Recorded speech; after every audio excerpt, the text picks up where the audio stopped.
Баршаңызға қайырлы күн достар. Бүгін біз сіздермен пигоди дайындайтын боламыз.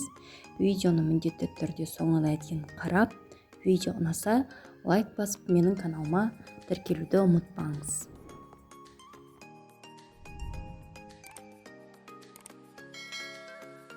Алдымен пигодидің қамырын илеп аламыз. Менде шағын адам болғандықтан азғантай жасаймын.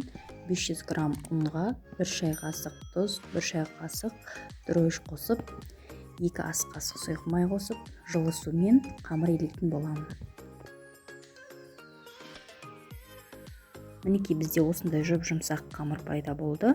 Оның бетін жауып, жылы жерге қойып қоямыз. Одан кейін етті осылай майдалап турап алдым, қатқан күйінде. Фарш қолдансаңыздар да болады.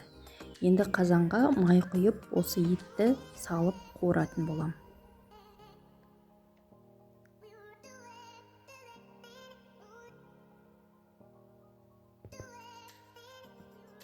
Осылай еттің өзінің суы шығып, әбден сарқылғанша қуырамыз. Одан кейін майдалап пияз бен картопты да осылай дайындап алдым. Алдымен еттің үстіне пиязды салам. Пиязды салып, жақсылап араластырып, тағы да қуыратын боламыз. Менің етім тұздалғандықтан тұз салмаймын, азғана бұрыш қосамын.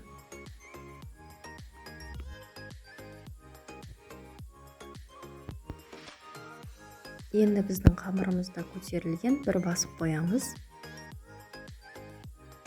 Одан кейін жуамыз, шыжғырылған соң картошкаларымызды да салып, тағы да жақсылап араластырып 10-15 минуттай қуырамыз. Бұл жерде начинка толықтай піспейді, шала піседі.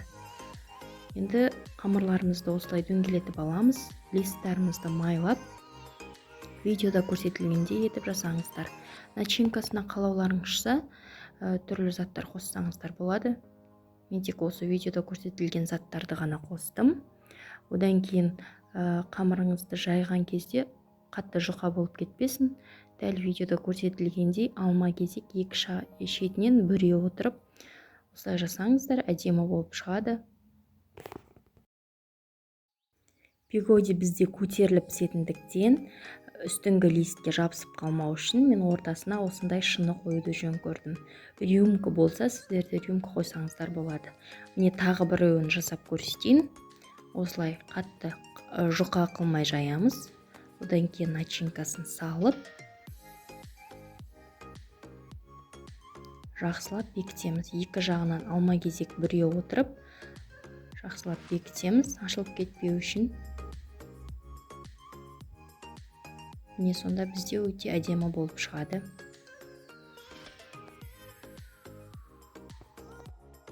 Мінекей жасап болдық. Енді пигодидің бетіне сұйық маймен майлап жібереміз. Одан кейін 35-40 минуттай мантаваркада пісіріп аламыз. Біздің пигодиларымыз дайын, өте дәмді болып шығады. Міндетті түрде жасап көріңіздер. Кәделеріңізге жарасын.